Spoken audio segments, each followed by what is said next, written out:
mu bihe rero bitandukanye uhereye mu kwezi k'Ukwakira gushyira Ugushyingo k'umwaka ushize w'ibihumbi 2025 uri mu karere ka Rwamagana yagiye yakira ibirego by'abantu bitandukanye byo kwibwa amatelefone n'ibindi byangombwa no kwibwa amafaranga, ndetse hariho hagakurikiraho n'ibyaha byo gusambanya. Mu gutangiza iperereza igihe twasesenguraga ibyo birego twagiye twakira urwego rw'ubugenzacyaha mu karere ka Rwamagana, barasesenguye ibyo birego basanga hari ahantu ibyo birego bimwe byakiwe muri icyo gihe bifite icyo bita icyita rusange kimwe, bifite icyo bihuriyeho. Wasangaga ibyo byaha mu isesengura ubugenzacyaha bwasanze ibyo byaha bihuriye ku guhamagara umuntu, agahamagarwa yizezwa akazi gahemba neza, hakabamo kuremamo icyizere wa muntu wahamagawe ko azabona akazi keza, hakabaho gutega imodoka berekeza mu karere ka Rwamagana, hakabaho kwibwa ibyo abo bantu bari bafite byose, haba amafaranga na telefone, hagakurikiraho n'ibindi byaha byo gusambanywa. Mu isesengura rero urwego rw'ubugenzacyaha iyo tubonye hari ibyaha bifite icyo bihuriyeho, ubwo ngubwo iperereza ritangira rishingira aho ngaho. Igihita gitekerezwa nuko ibyo byaha bishobora kuba bikorwa n'abantu cyangwa umuntu umwe, ntabwo ari abantu batandukanye. Icyo gihe hahita hatangira gushakishwa. Icyo gihe iperereza ryarakozwe, ibimenyetso biregeranywa, amakuru arashakishwa, haza gukorwa operation, hafatwa bariya basore babiri mwabonye. Bariya basore umwe mwabonye yitwa Sebahizi Jean Chrysostome, afite imyaka 27, akaba yariyitaga umuntu ushaka abakozi. Hakaba na Twagirayezu Jean Marie Vianney w'imyaka 31, akaba ari akita manager wa company. Uriya mwabonye w'umusore cyane niwe Sebahizi, n'uriya w'urubavu rutoya Twagirayezu Jean Marie Vianney. Ibi byaha rero uburyo babikoraga byatangiye ari ubwambuzi bushukana, bikarangira havuyemo n'ibyaha biremereye byo gusambanya. Uriya Sebahizi Jean Chrysostome w'imyaka 27 yajyaga muri gare ya Nyabugogo akahirirwa ashakisha abana b'abakobwa cyangwa se abakobwa bageze mu myaka iri hejuru ya 20, ariko we ntiyanatoranyaga ko ntiyabazaga imyaka. We ubwe avuga ngo yarebaga ashingiye ku muntu gusa nkaho adasobanukiwe, akareba ariko nyine bakiri muri ya myaka mitoya y'aba bantu bavuga ngo barashaka akazi ko mu rugo, akazi ko gukora muri za company. Hanyuma iyo amaraga kugira uwabona akeka ko yashukwa, yamaze kubona sinzi icyo yashingiragaho amenya ngo uriya yashukwa, kubwe mu magambo yavuga ngo yarebaga abasa nk'abaturage bashukwa mu buryo bworoshye. Ubwo yahitaga amusa nk'umuca imbere, agafata telefone yivugisha, akamubwira ati, ubwo yivugisha we kuri telefone, tubwo koko wankoze ibiki, urabona utantengushye, urabona boss ndi mubwira iki, ariko ni gute ushobora kwitesha akazi keza nk'aka ngaka k'amafaranga meza ahemba gutya. Ubwo yacaga imbere iyo ashaka gushuka, uwashaka gushuka rero akagira ngo nawe ari kuvugana n'umuntu koko, umuntu kumbe ni imitwe. Uwo rwose urampemukiye, niriwe ngutegereje guhera mu gitondo muri gare nk'uko twahanye gahunda, none burinze bwira utaje, ubu ndabwira boss ngo iki koko.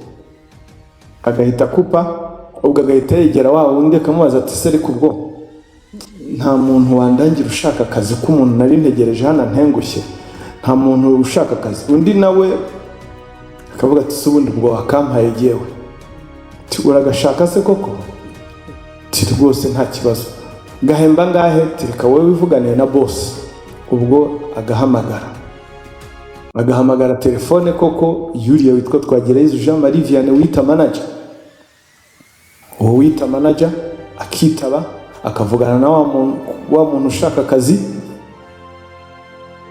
bakajya mu biciro by'imishahara. Undi urumva ni akazi katariho, umushahara yamwemeraga ni umushahara utariho, akamubwira ukuntu ari akazi keza mu karere ka Rwamagana, akazi ko gashinzwe stoke, tari kubwo byakunanira kubara imikati yinjiye n'isohotse.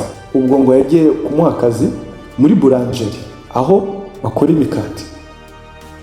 Ubwo iyo bamaraga kumvikana rero, ubwo nguwo nawe yumva hari yakozweho, yumva ko akazi agiye kukabona koko, icyo gihe icyo yahitaga akora, yahitaga avuga ati aka kanya watangira akazi. Hariho abantu rero koko burya bahita bavuga ngo nagatangira. Aho bahuriye muri gare, niba yaragiye mu hanga agahita ahindukira. Byaba bidakunze bagahana gahunda ko bazahahurira umunsi ukurikiye cyangwa itariki bumvikanyeho. Uwo rero babaga bumvikanye kugenda, ubwo ngubwo bahitaga batega imodoka yerekeza i Rwamagana. Iyo muri bariya basore uriya wa mbere navuze Chrysostome Sebahizi, iyo yabonaga bisa nkaho amasaha atarira, yashoboraga kuba yamujyana muri resitora kugira ngo agumye mu bikemo icyizere, bagasangira kugira ngo ategereze ko buza kwira. Iyo bwamaraga kwira bahitaga bujya kwira, kuko aho bageraga bagombaga kuhagera bwije, bagatega taxi bagakomeza bakagenda, bagera aho bita ku Kijumba hariya muri Rwamagana, hafi ya kiriya cyanya cyahariwe inganda. Ubwo ngubwo uriya Sebahizi agahita ashuka wa mukobwa bazanye ati boss rero yantumye inkoko, reka tuvemo hano mugurire inkoko hanyuma nyimushyire.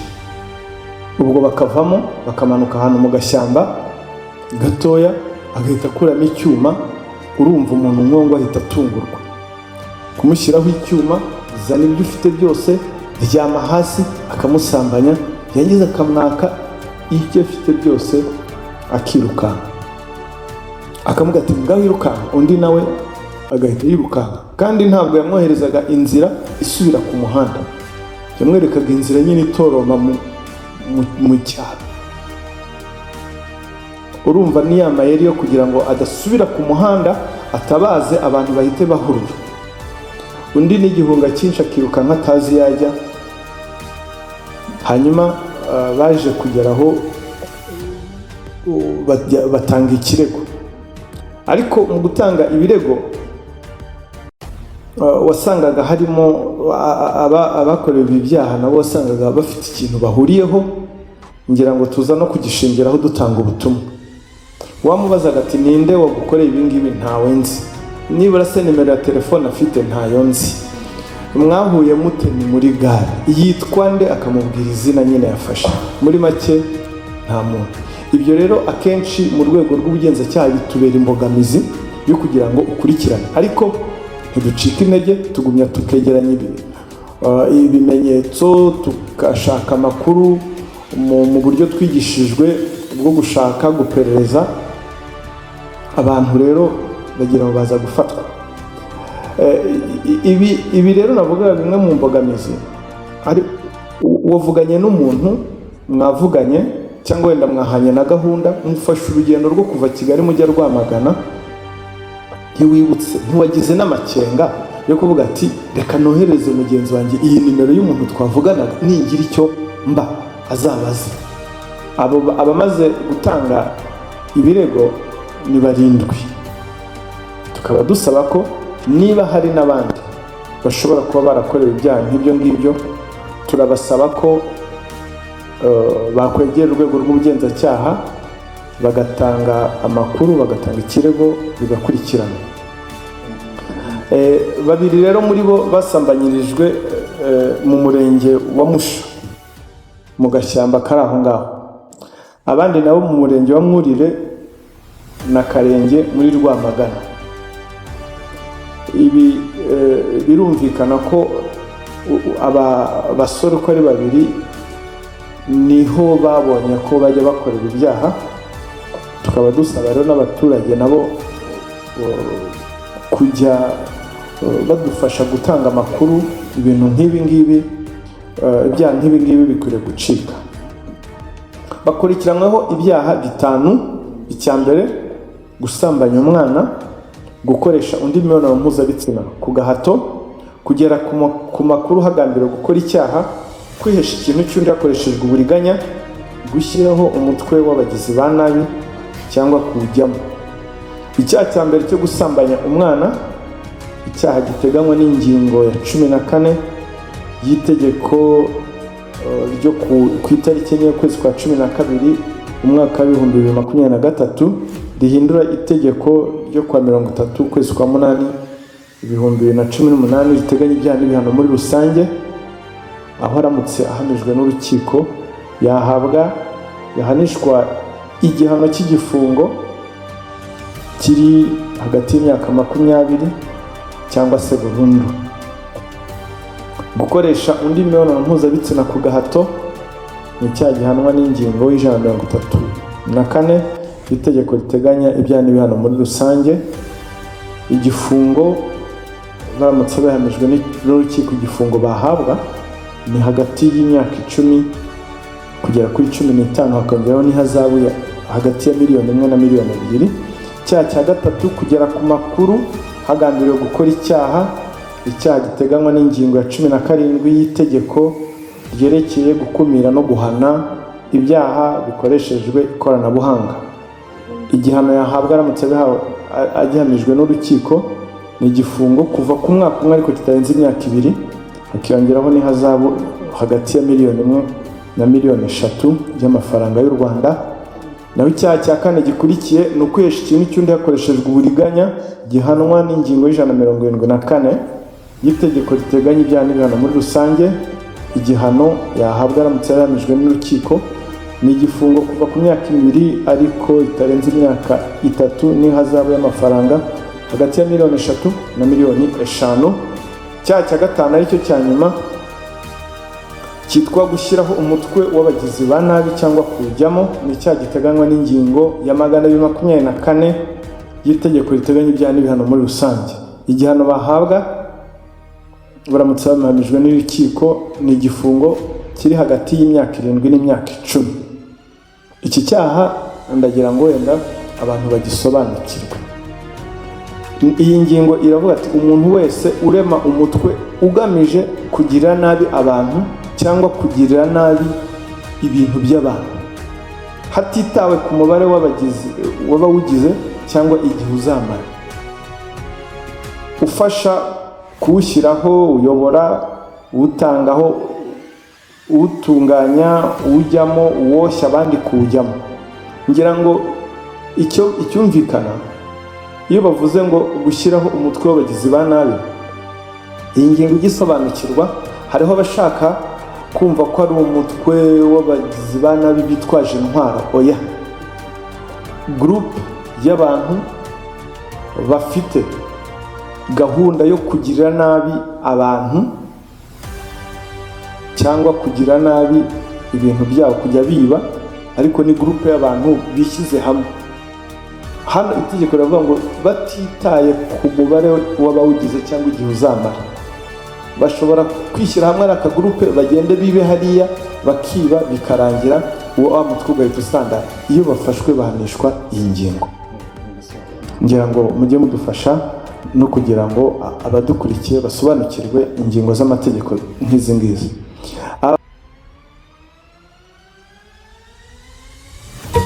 Umva gufitiye amakuru meza cyane kandi ashimishije. Ngwino muri iFix Technology Limited maze tuguhe product zose za Apple waba ukeneye, harimo mashine, telefone, amasaha n'ibindi byose. Uretse kubiguhera ku giciro cyiza, muri iFix tuzakugira inama nziza zo kubyitaho, kandi nibinahura n'ikibazo tuzagufasha byoroshye kubisana. N'ibindi bikoresho byose electronique ukeneye biri hanze y'igihugu tugufasha kubitumiza maze bikakugeraho mu buryo bworoshye. Ibijyanye na CCTV cameras ku mutekano wawe, aho ukorera cyangwa se aho utuye, ibi nabyo tuzabigukorera mu buryo bworoshye. Tugurisha imodoka ndetse tunagufasha kuba zakugeraho aho uri hose byihuse. Dusure kuri wa eshatu akadomo iFix akadomo ra na wa